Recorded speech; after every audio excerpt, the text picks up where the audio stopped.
পৰীক্ষাটো আমি ভবাৰ দৰে নহলেও আমি যাতে কিছু হলেও অতিৰিক্ত নম্বৰৰ সুবিধা লাভ কৰিব পাৰো।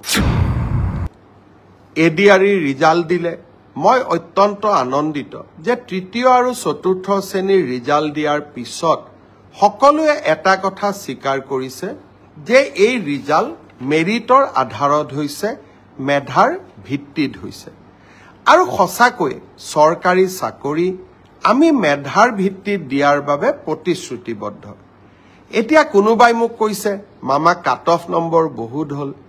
কাট অফ নম্বৰটো চৰকাৰে নিয়ন্ত্ৰণ নকৰে।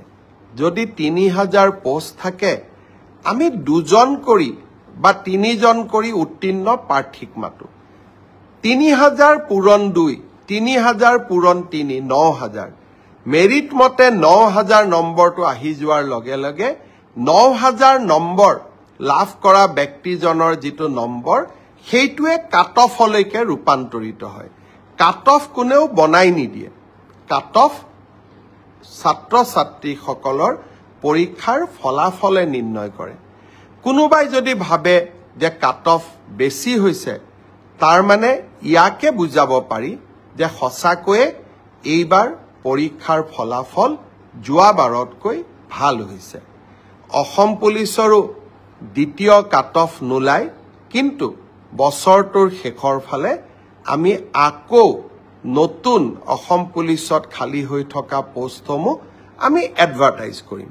কোনোবাই যদি পোৱা নাই হতাশ হ'ব নালাগে, দৌৰৰ প্ৰেক্টিচ অব্যাহত ৰাখিব লাগে। এডিআৰই পৰীক্ষাৰ প্ৰসংগতে মই উল্লেখ কৰিব খুজিছো যে এডিআৰই